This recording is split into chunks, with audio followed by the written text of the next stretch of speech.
And since we're here in Washington, D.C., just a few blocks from the people whose salaries we pay, let's make damn sure they hear us when we demand that they do their jobs.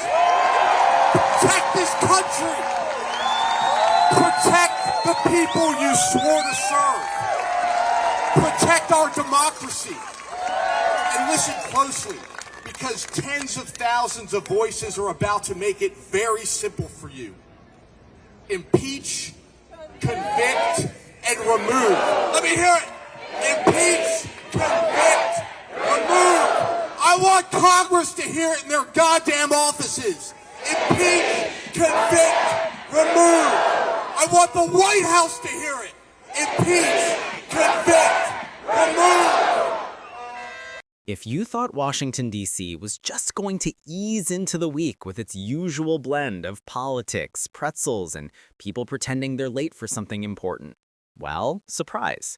The nation's capital just burst open like someone shook a soda can labeled democracy. Tens of thousands of fired-up Americans flooded the streets near Congress, not for a parade, not for a concert, but for something way more explosive.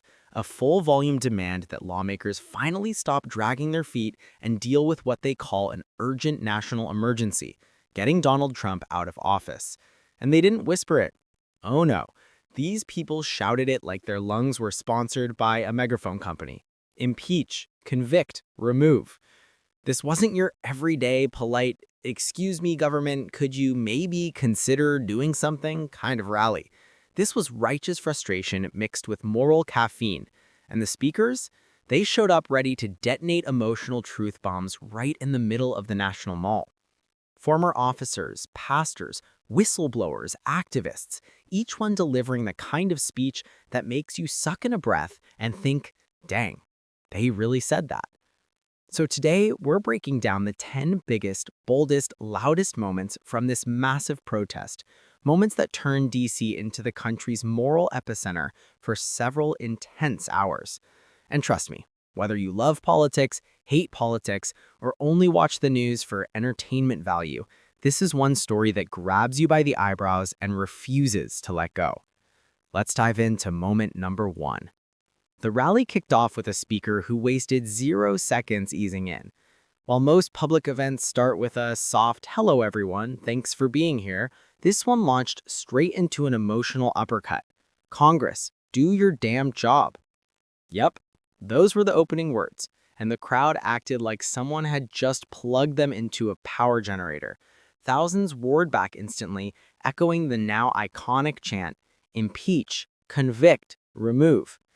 It was the kind of synchronized uproar that makes you wonder if the Capitol building's windows have earthquake insurance.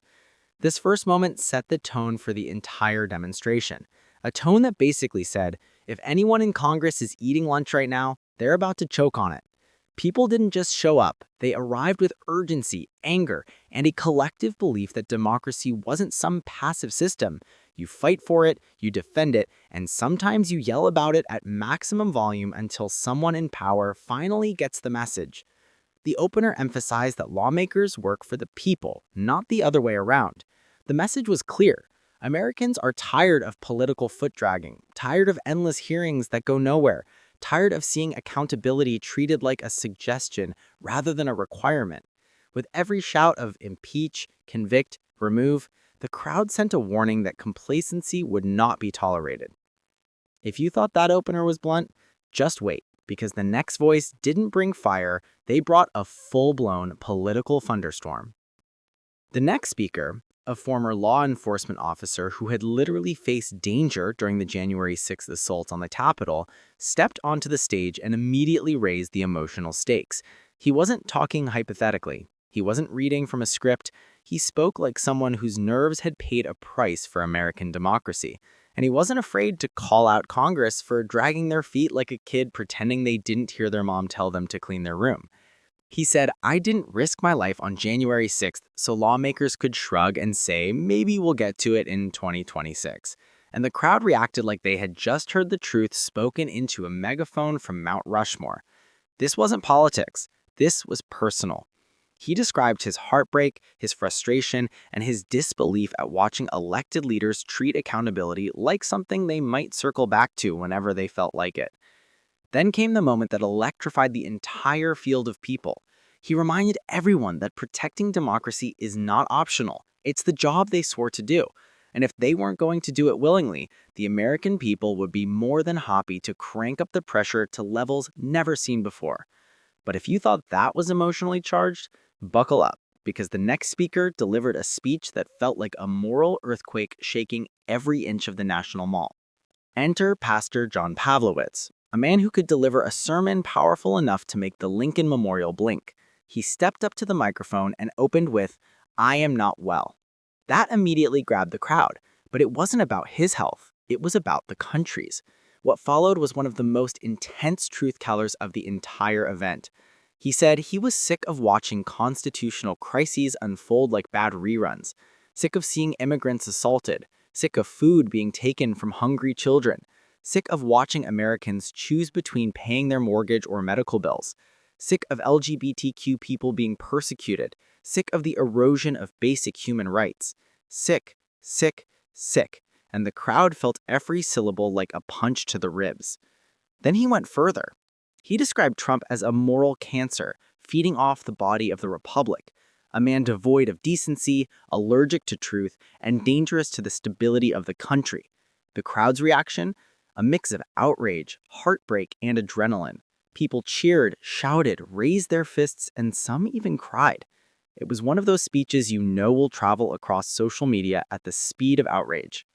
Then he delivered the metaphor that echoed across the protest. If a body has cancer, you remove it. You don't wait, you don't hope, you act. And right when the emotional stakes reached maximum volume, the next speaker stepped up with congressional firepower. And trust me, the crowd went wild. Congressman Al Green, known across political circles for fearlessly pushing impeachment long before it became a mainstream headline, took the stage and instantly commanded the moment. He spoke with the tone of a man who wasn't asking for political permission. He wasn't waiting for polls. He was ready to draw a line right there on the National Mall.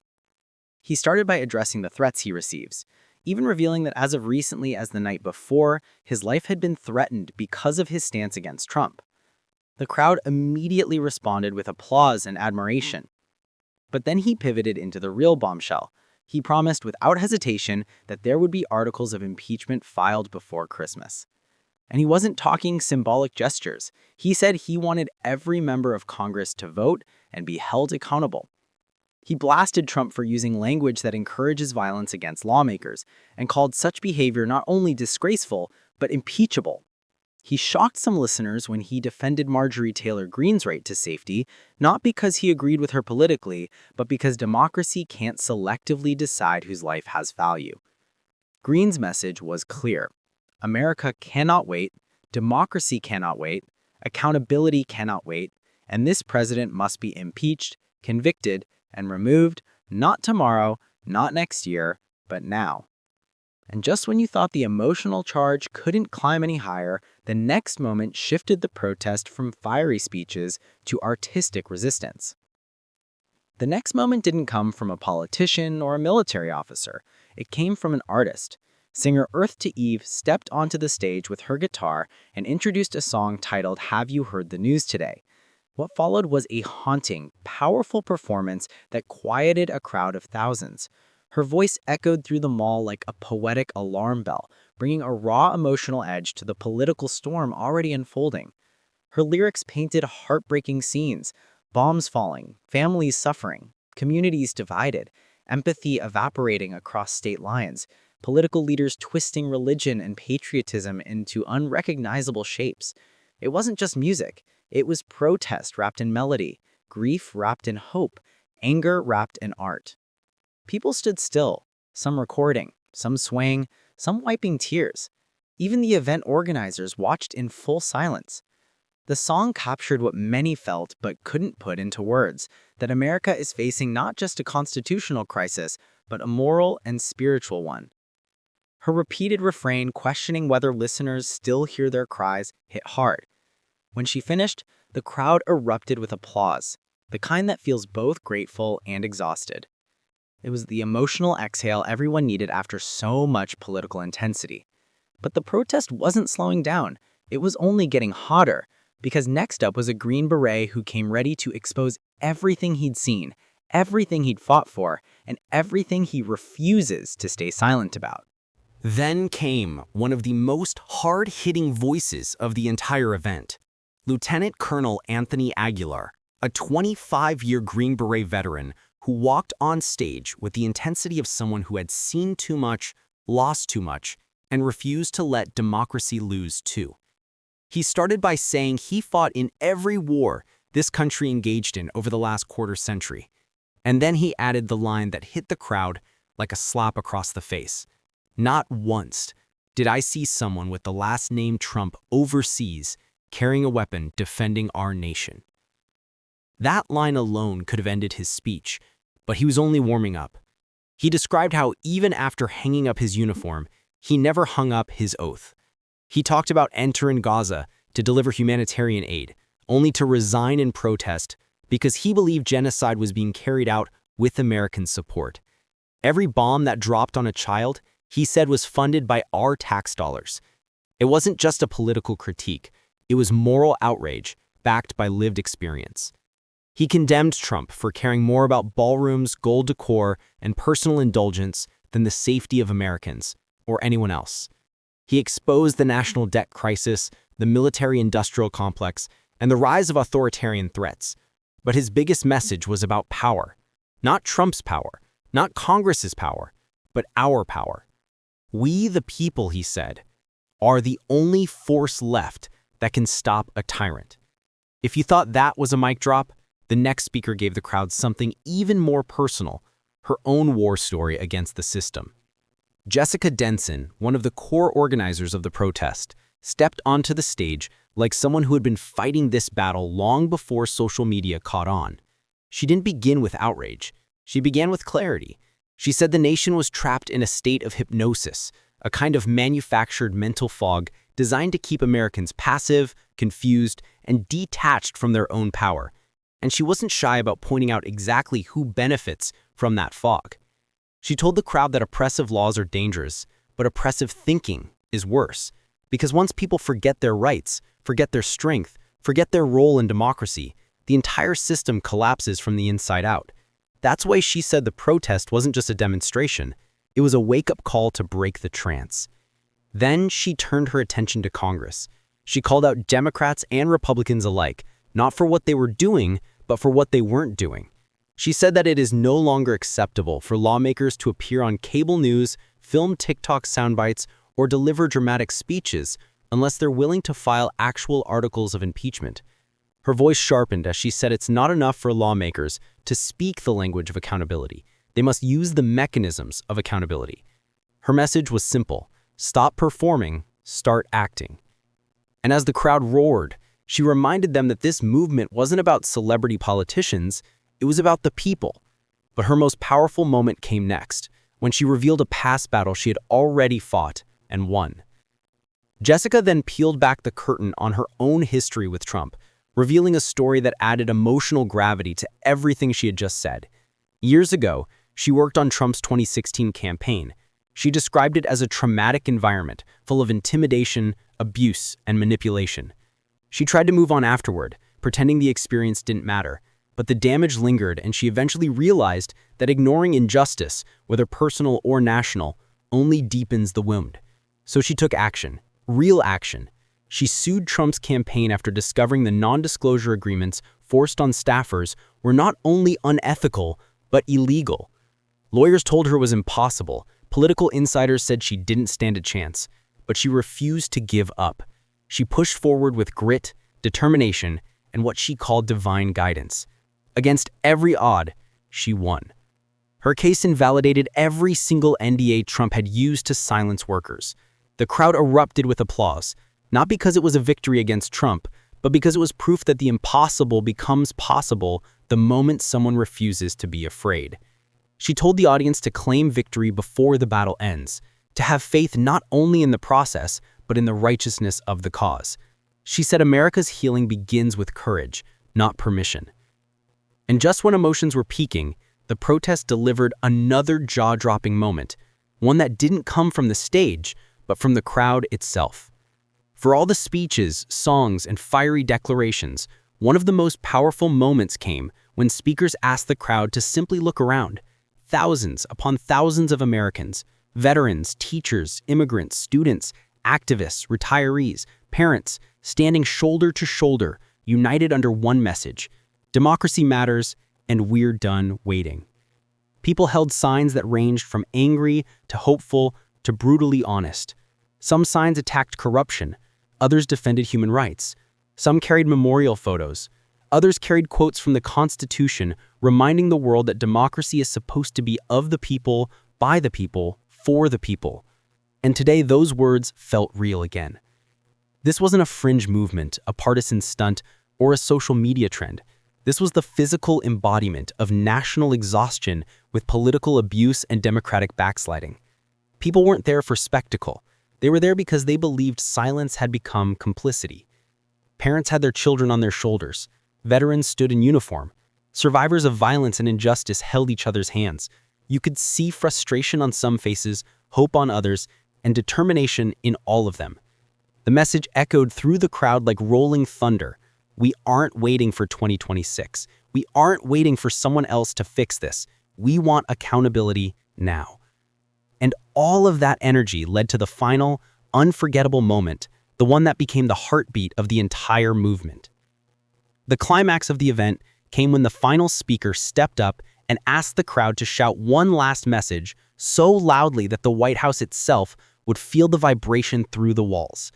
Thousands lifted their fists, their signs, their voices, and unleashed the chant that had become the anthem of the entire day. Impeach, convict, remove. It wasn't just loud. It was seismic. The chant rolled from one end of the National Mall to the other, like a democratic shockwave tearing through years of frustration. Strangers shouted together like old friends. Veterans cried. Parents yelled louder so their kids would remember the moment. People who had never met before chanted in perfect rhythm, united not by politics, but by principle.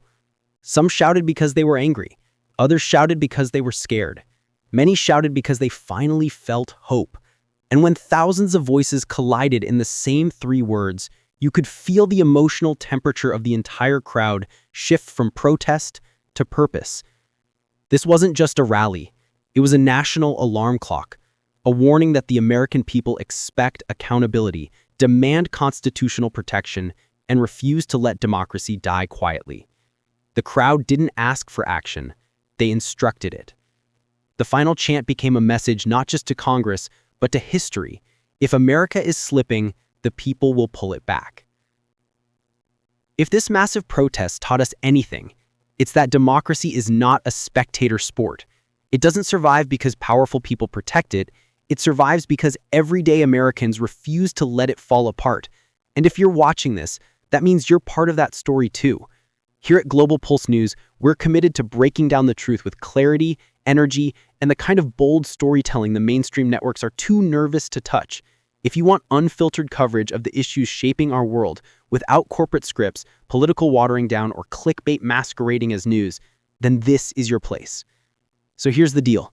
If this story hit you, made you think, fired you up, or even just made you say, dang, I didn't know that, then do your part to help keep independent journalism alive.